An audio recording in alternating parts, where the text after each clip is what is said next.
Exhausted, but you know what, I need to just do this is just the initial phase. My school closed early. Class. Hi everybody, welcome to my channel.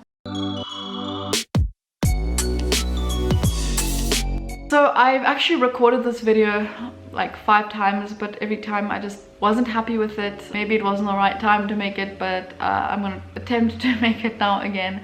But I finally want to sit down with you and talk about my teaching experience in Seoul, South Korea. There's so much to say, but maybe I'll make another video. I don't want to make this video too long. I did my TEFL certificate in Cape Town, South Africa, and I decided I wanted to go to Seoul, South Korea to teach English. I was going through an agency. They were taking forever to get back to me, and it was just a nightmare. So, well, it just was taking so much time, and I was just kind of had itchy feet to go. A friend of mine gave me his agent's contact details. I started speaking to her and I got a job really quickly. So I had the interview from one day to the next. I got the job immediately. I sent through all my documents.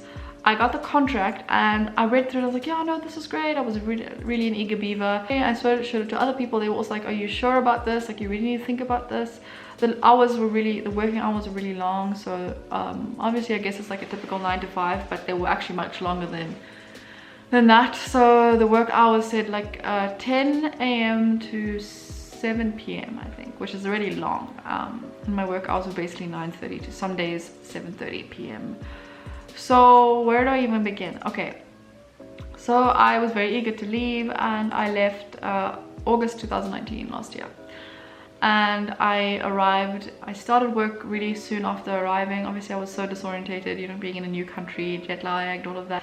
Yeah, you get free accommodation when you work as a teacher in South Korea. I worked at 2 different schools, a kindergarten and a hagwan. So hagwan is a Korean private academy where parents send their students to kind of specialize in a certain subject. So I was teaching both at a kindergarten and an English hagwan or English academy, right? So I was working 2 jobs really. I was working in the mornings until 2 at a kindergarten, then from 2 to 7 p.m. to 7:30 p.m. I was working at a hagwan, right? So that's that Korean academy.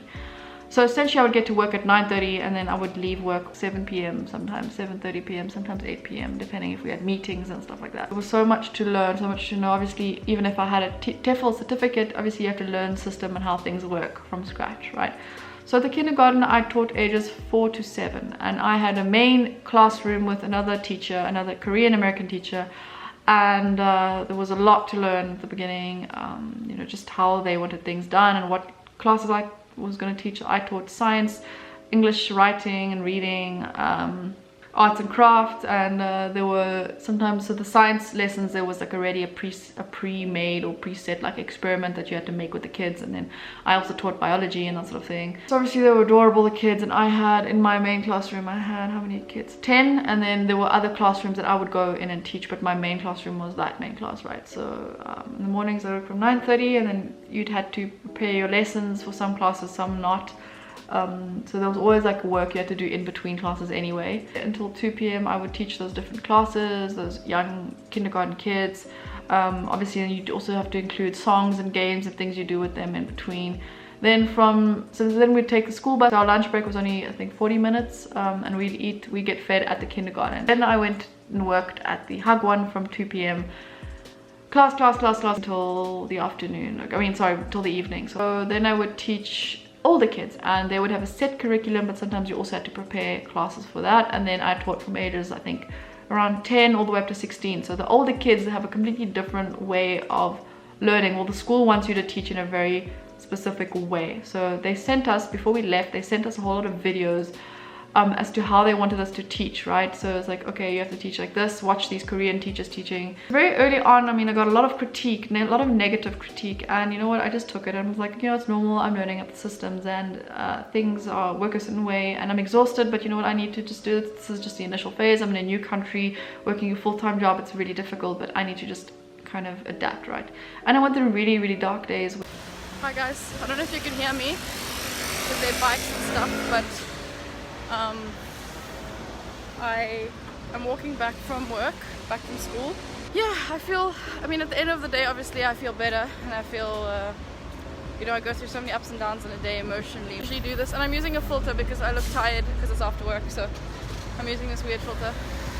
But yeah, so I usually prefer walking home I mean, I can also take the bus, but I like the 15-minute walk just to clear my head. And each class had, like, some classes had up to 15 students, 20 students. Hagwans have less students than the public school.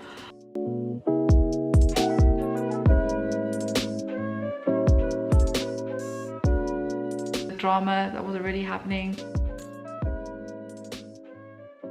Some of my co-workers were adorable and amazing, and if it wasn't for them, I don't know what I would have done. One of them barely spoke English, but she was so sweet and so nice. Like, that really got me through. I had to come back for multiple reasons. Obviously for the virus, I was scared not to be able to get back into South Africa. Luckily I got back when I did.